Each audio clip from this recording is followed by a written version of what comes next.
All right, Doug, today I'd like to talk about digital money. We've talked a bit about the Fedcoin in the past. There's these cryptocurrencies like Bitcoin that are growing in popularity. Um, what does digital money mean to you, and how do you think about it? Well, in an advertising piece that I did for my current publisher, well, it's not my current publisher since I sold my remaining interest in Casey Research to uh, Porter Stansberry's company. So, any event, in something I did for them uh, 5 years ago, I think I coined the word Fedcoin because we were talking even then, 5 years ago, in this ad piece about digital money.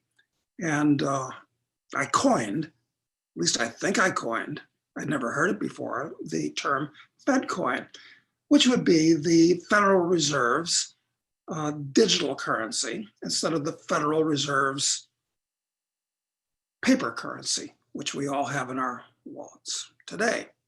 So, what's going to happen next? Uh, I was just reading an article this morning. I forget who put it out. Some obscure organization, I think, about how the Chinese are colluding with the Mexican drug cartels to launder American cash money. Because of course, when you buy drugs, you don't use your MasterCard, you use cash money. And people in the drug business are troubled by having steamer trunks, even rooms full of cash money. Now, what do you do with it? I mean, it's increasingly hard to buy or anything with cash. People are suspicious of it. Banks don't like to take a lot of cash. And if they do, they have to report it. And who knows where that's going to wind up. So the whole world is going to digital money. I haven't been to Sweden for many, many years, but I'm told reliably that everything is done digitally there and nobody uses paper money in Sweden. In China, apparently, they're not using paper money really at all, very, very little. Everybody uses their smartphone to buy and sell. So this is a trend around the world right now, and it's going to happen here in the United States. So I think what we've got to do is ask ourselves, okay, it's going to happen here for lots of reasons, mainly because it really inures to the benefit of the people in the government that control the monetary system. So it's going to happen. So what do we do about it? I'm not talking about going out and protesting or writing your congressman or something ridiculous like that. I'm talking about what do we do to defend ourselves from it, or perhaps even take advantage of it. So I guess that's. Yeah, I guess that's it. what's the distinction between like how a lot of people I think get confused about this movement toward digital money and like Fedcoin and things like that, and they go, well, that's so it's like Bitcoin. It's like the government has a competitor to Bitcoin, but really they're really not the same at all. I mean, Bitcoin is something that is outside of the government control, and what these governments want is they definitely wouldn't want to give up control over their currency in order to be able to and adopt something like Bitcoin. I mean, the key for them is really having control over their own currency. So they're fundamentally different, and people shouldn't confuse these cryptocurrencies with these digital currencies that the governments are advocating. You're right. They're easily confused, but they're totally, totally different. They're like at opposite ends of the spectrum. The federal government's digital currency, which will arrive pretty soon, and Bitcoin. We should actually, at this point, even talk about Bitcoin as a speculation or as an alternative currency before we get into Fedcoin, perhaps, because we talked privately yesterday, and the arguments that you made for Bitcoin going much higher, I thought were rather compelling. Do you want to run down them? Sure, You sure. know, you're much more digitally competent than I am. I am, but I came to the same conclusion about Bitcoin that you did, but only about maybe 7 or 8 months, maybe 10 months before you did. And that is that I didn't get I didn't imagine ever buying coffee with my Bitcoin. The transaction fees were so high. I didn't see it as a transactional element. So I didn't really get its underlying utility. But then what I saw in late 2016 was that I noticed a headline that said that most of the, and it was a critical headline that said that most of the Bitcoin transactions were actually happening in China. Now, I knew from something that I read a few months before that China instituted more currency controls. So to me, the idea that there was enormous amounts of activity of Bitcoin, initiating from China made perfect sense when in an environment where China had instituted more currency, more capital controls. So for me, it was obvious then that this was a way for people to be able to transfer value across borders. And so like fundamentally I go, so this is a thing that rich people can use to move money around, despite government restrictions. Like I get that, that's valuable. So I saw, so that's that's in late 2016 where I started buying Bitcoin more. And, around 2017, it clicked for you, the differences in it. And, you were talking about buying some, and it had that huge sort of blow off top in 2017, where it went up to basically where it is now, nearly $20,000. So the reason why I think, like, I'm a big believer in Bitcoin personally. And when, we did talk about this about 5 or 6 weeks ago too, when Bitcoin is about half the price it is today. In one of these episodes, we talked about it, encourage people to buy it. But even here at this price, the thing that's interesting about it is that if I've always believed that gold is money, and the conclusion that I've come to, starting in late 2016, is that Bitcoin is also money. And, you articulated the specific things, Aristotle's ways of, determining what good money was. And we went through that in a prior episode, all 5 of these elements.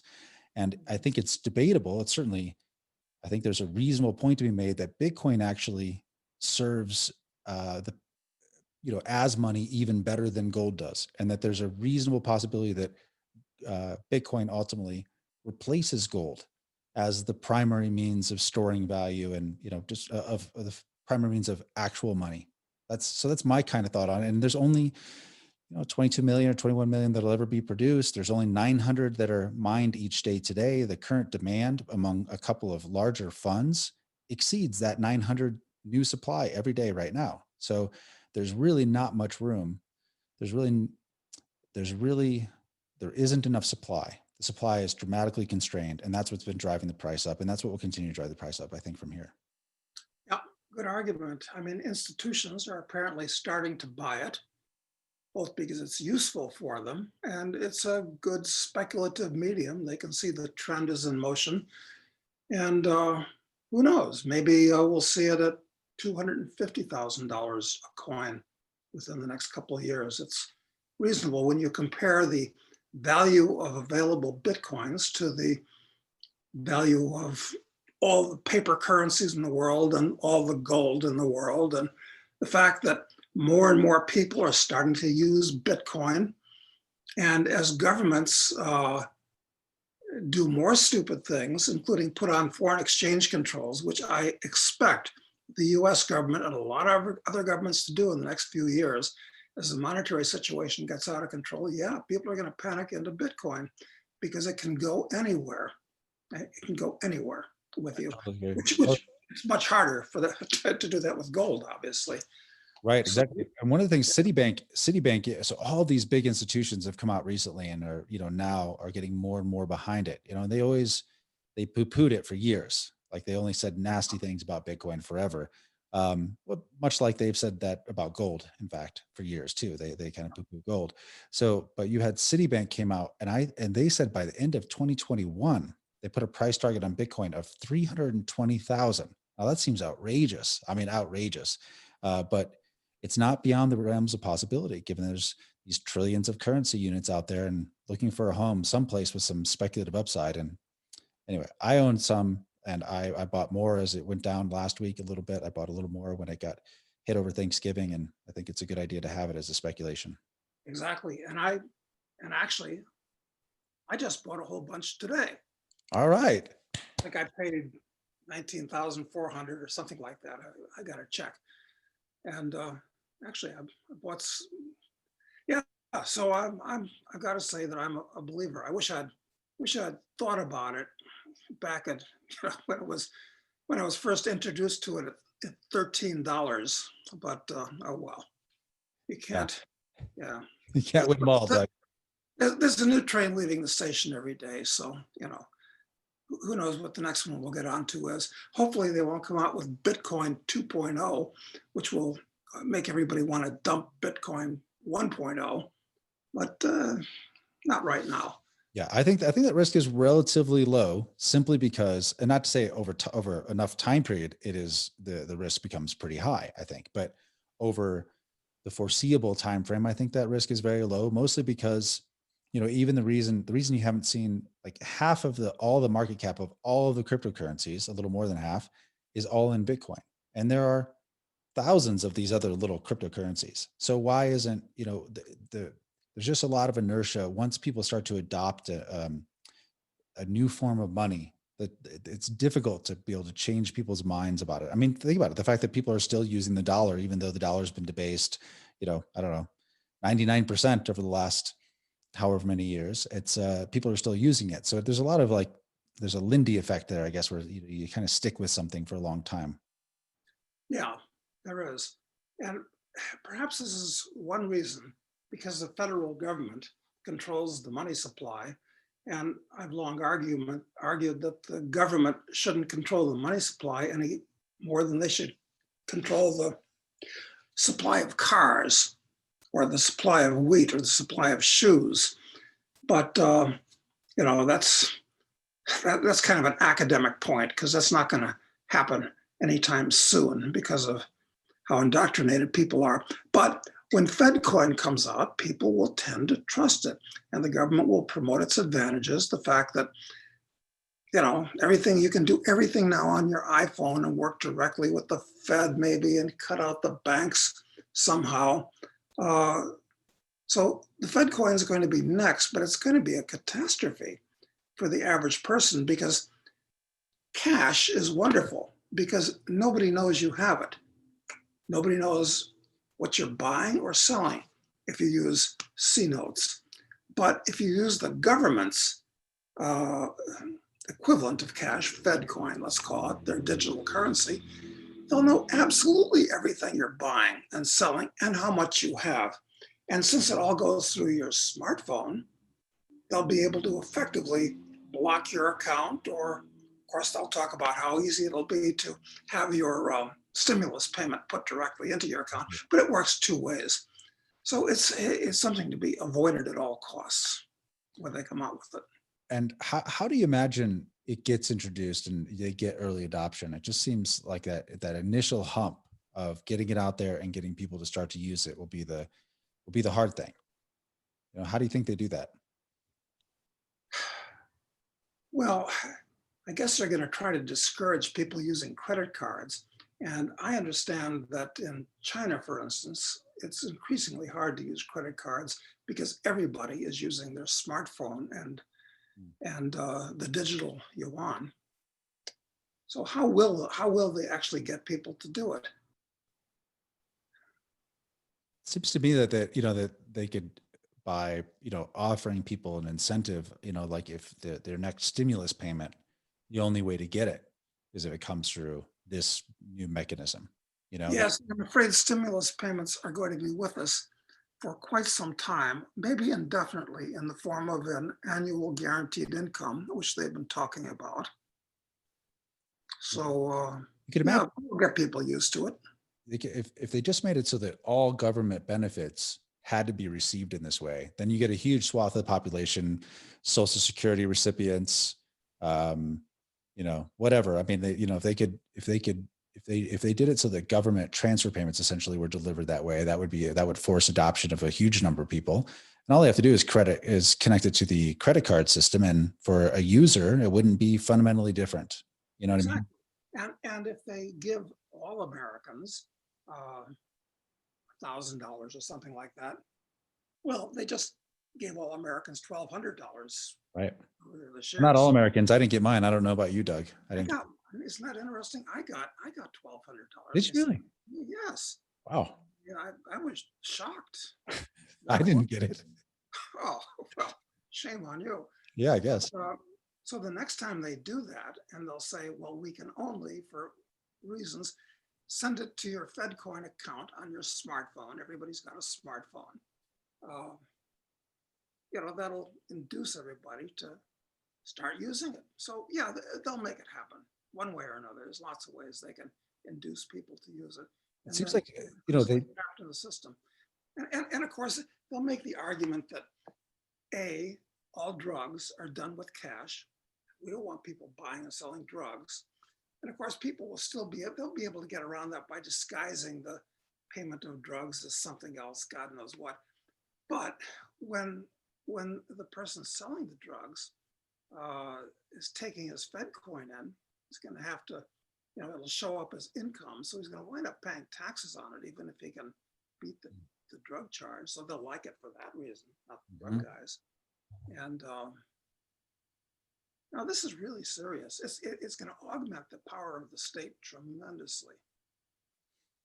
It really will, because if nothing else, I mean, the data, like if you think of this, if you think of the data that's produced by this, and and I mean, I think the economists and at the Fed, these PhDs, smarter than everyone else in the world, people, or at least that's what they think, probably think that if they had all this purchasing data and the all this access to this real time economic data, that they could better fine tune things, that they could really really make things work, so we would never have any boom bust cycle. It would all just be wealth for everybody. We just get better and better every day. They really do like to pretend that the economy is like a factory where they can push switches and pull levers to make everything happen the way it does in a factory, even though it's actually a rainforest, which if you interfere with it, you'll wind up destroying all kinds of things. But they Yeah, don't understand that. I It's love not. that metaphor. That's such a good metaphor. So what is so I think one of the things that people um to me, when you first brought up the Fed coin years ago, I didn't get it. Just like the same way maybe you didn't, or we didn't understand Bitcoin at first. When you brought up Fed coin, I didn't really understand why they would really do that. What are the advantages of that versus really they have a digital dollar today? I mean, most dollars are actual digital. Sure, there's real paper currency out there, but for the most part, most things are digital. So what's the advantage of going to the Fed coin? And then this clicked for me, I don't know, at some point, I guess at the beginning of this year, where it would allow them to control interest rates and money supply, and these things that they're trying to do through these ham-fisted overnight interest rate adjustments, essentially. You'll be able to control everything because now if you want to buy something and you use cash, you do it. But if you have to use Fedcoin and what you're buying is on a proscribed list, whether it's a car that uses too much fuel or anything that they don't like, your Fedcoin transaction won't clear and you can't get what you want, Mm. either to buy or sell. And this is really, really a great leap forward from their point of view, as Mao would have said. And, and it's definitely coming. So the question is, what do we do to avoid it? And one thing is that, well, maybe we want to live in a more backward country where they're still using cash. Okay. So once again, an argument for having a crib outside the US. Pick your country, other country carefully, but that's one way to do it. Uh, and I would say Bitcoin, buy Bitcoin, and I would say buy gold, because I'm not so sure that world governments are going to use Bitcoin. I think governments will still want to stick with something like something tangible like gold as opposed to electronic like Bitcoin. Yeah, I mean, it makes sense. And I mean, even if they supplement their gold reserves with Bitcoin, it's just hard to imagine them abandoning, the gold, which has been the basis for these central banks for so long. Yeah, exactly. Especially if, this is one of the few problems I can think of with Bitcoin. If the world really gets hairy and we enter upon World War III, one of the things that's going to happen in World War III is a tax on the infrastructure of various countries. And if the infrastructure is attacked, that's going to compromise Bitcoin, at least for some period of time. Well, it is a decentralized ledger, so there are essentially real-time backups of it all over the world. So it is harder to kill in that regard than would be,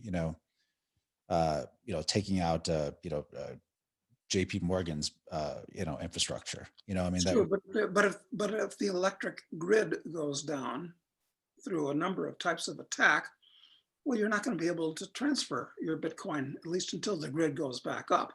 that's true. No doubt about that. Yeah, and this is such a terrible scenario. We start thinking about the electrical grid going down. I mean, Well, I know, like we were talking last time, it's these conversations always tend to wind up all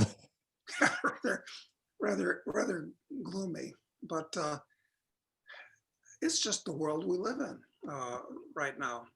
it is the world we live in. And I wonder, and when I was talking to my girlfriend about like what you do, and the first thing you said was, being in a place maybe where, that's not maybe as technologically advanced, that's in, that where they still use cash actively. And that's what I was telling her. I said, I just like to roll back the clock somewhere, 25 years. So, and there certainly are places in the world where they live more like we lived 25 years ago. I mean, there's some modern pieces of it too, but where the supply chains are not optimized for total global efficiency, and places like in Argentina or Uruguay or maybe Colombia or other places like that. Yeah, yeah, I think that's correct, and those are good places to go. So, And you're going you're going next week, in fact. well, I'm going next week. I can't wait to get there, quite frankly. I mean, in Uruguay, yeah, well, at least where I am, masks aren't an element, but the government just isn't as capable of controlling things as the US government is.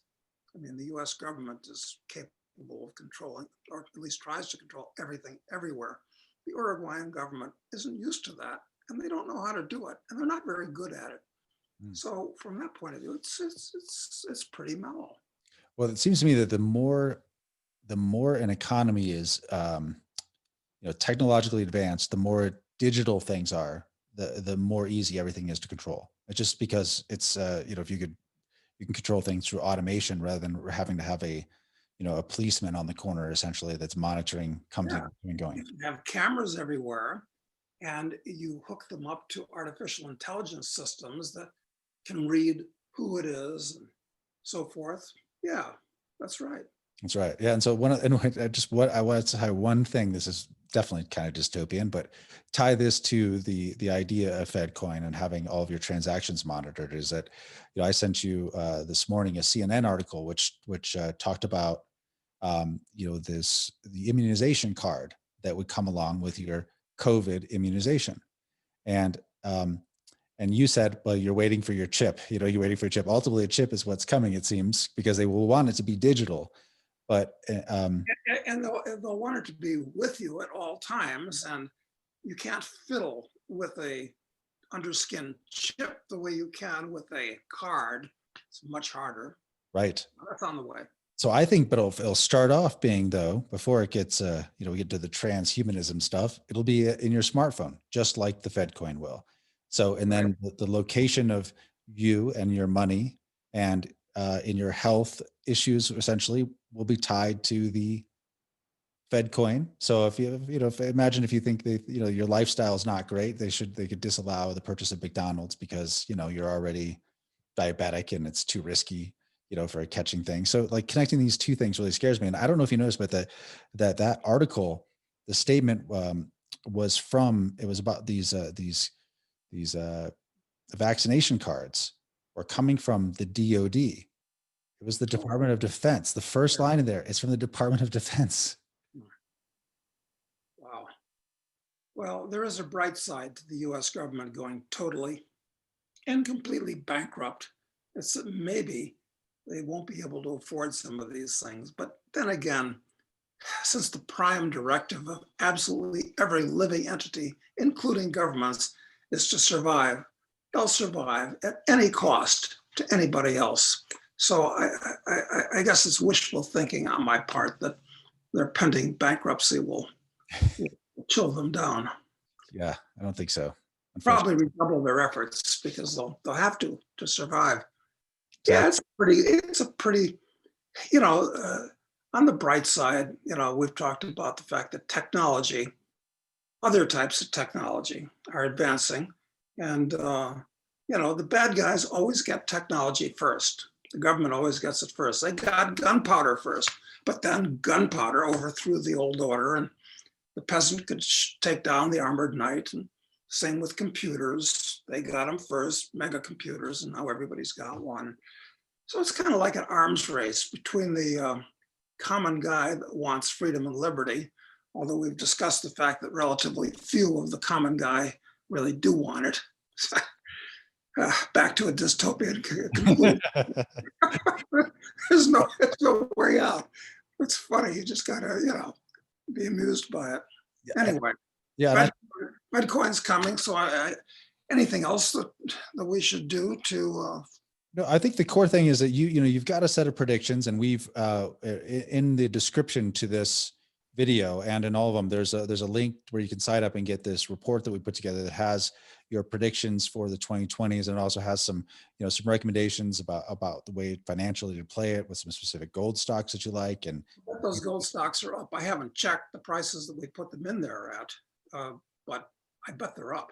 I bet they're up since then. I agree. Because they were, so you can get that report. And one of the major, we're adding to these predictions that are there, and the Fedcoin one is one of these core predictions. And I just want to make sure I would clarify it properly. Like, you believe that in the 2020s, that the Fedcoin will, or whatever you want to call it, a Fedcoin will be released, and it will, do you think it will replace altogether the dollar? Or do you think it'll just be instituted alongside of it? Will it become the predominant currency in America? What are your thoughts?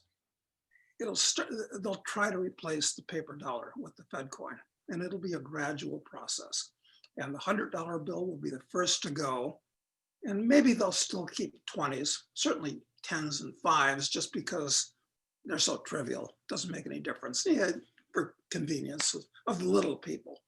So yeah, that's definitely, it's going to happen.